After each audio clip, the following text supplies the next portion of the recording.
Kalau orang hatinya bahagia walaupun fisiknya sakit, bisa aja tetap dalam keadaan nikmat. Seperti seorang laki-laki di zaman Abu Ubaidah bin Jarrah.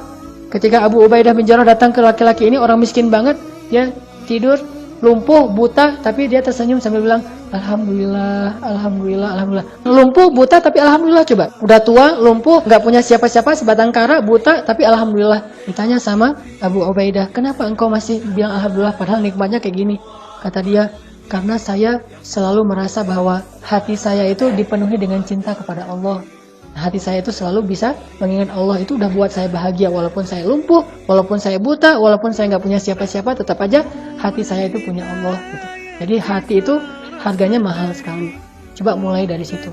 Pertanyaan intinya, gimana membuat hati kita selalu bisa baik, hati kita itu bersih, hati kita itu bisa berkasih sayang, hati kita itu bisa sensitif. Dua aja caranya. Satu adalah dengan sering-sering zikir kepada Allah. Ala bidzikrillahi tatma'innul qulub. Bukankah dengan mengingat Allah hati itu akan tenang, nyaman. Zikir aja yang sering. Subhanallah, subhanallah, subhanallah. Kalau bisa zikirnya itu dengan rasa penghayatan. Alhamdulillah, Allah baik banget. Masya Allah, Allah hebat banget.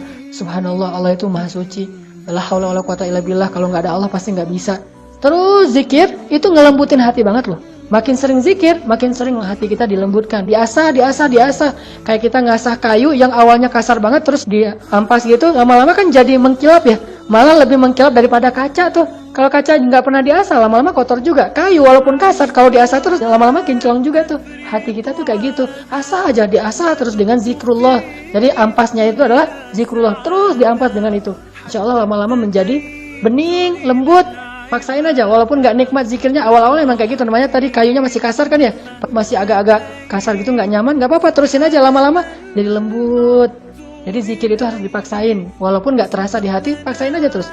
Subhanallah, Masya Allah, Masya Allah, Masya Allah, terus aja lama-lama, Masya Allah itu jadi powerful, Subhanallah itu jadi powerful, malah kita jadi merasa kayaknya hati kita itu kalau nggak menyebut nama Allah itu jadi kurang nyaman, pengen banget kangen menyebut nama Allah. Satu.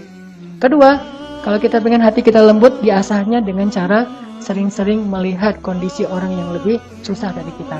Melihat ke bawah tuh. Itu cepat banget ngelembutin hati. Saya ngerasa banget kalau misalnya ngelihat orang susah, ngelihat orang sakit, ngelihat orang kelaparan, ngelihat orang yang lebih miskin, ngelihat orang yang kerja keras tapi penghasilannya kecil-kecilan gitu. Jadi lembut banget hati kita. Dan kelembutan hati kita itu jadi buat kita empati, mau bantu mereka, dan juga buat kita lebih bersyukur sama Allah.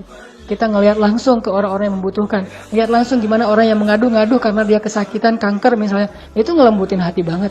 Sehingga dengan kelembutan hati itu kita mudah berkasih sayang kepada sesama manusia. Terbuanglah ego-ego kita atas nama kemanusiaan.